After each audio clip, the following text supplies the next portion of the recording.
Okay, for most of American history, as the population of the country grew, we just kept adding more and more representatives to the House of Representatives. That stopped in 1933.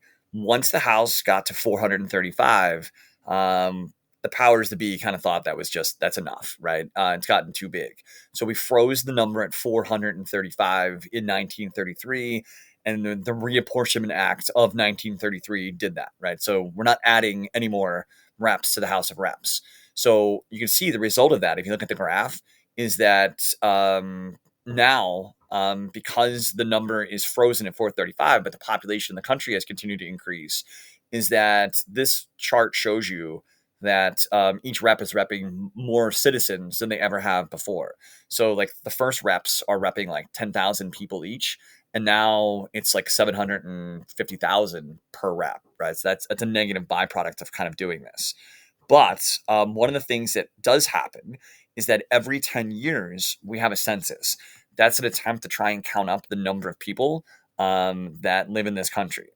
And basically, what we do after the census, and the last one was just completed in 2020, the next one will be in 2030, is we're not adding to the House of Reps anymore. But what we'll do is we'll change the number of reps that each state has based on population changes that have occurred over that decade. This process is called reapportionment. So this is the map of that shows you the reapportionment in the House that occurred after 2020 and the census then. So basically, all of the states in the orange lost one representative, including Pennsylvania. We used to have 18 reps, but we had people move out of the state in large numbers, right, over that 10-year time period between 2010 and 2020. So we basically were stripped of a representative, and they knocked us down to 17 from 18. Texas, right, is in the dark green color. Texas got 2 additional representatives, and then the states in the light green color all gained a representative, a singular one. So again, we just readjust the number of reps that each state has. We don't add numbers to the 435. And then basically what has to happen in the case of Pennsylvania and all of the states that are colored, the gray ones are the same, right? You don't have to do this in the gray. But if you have a change in the number of representatives you have to draw new districts, right? So this is called redistricting. This occurs when new districts have to be drawn. So any of the states in the orange and the green, because you have new numbers of representatives after the 2020 census, you have to redraw your districts again.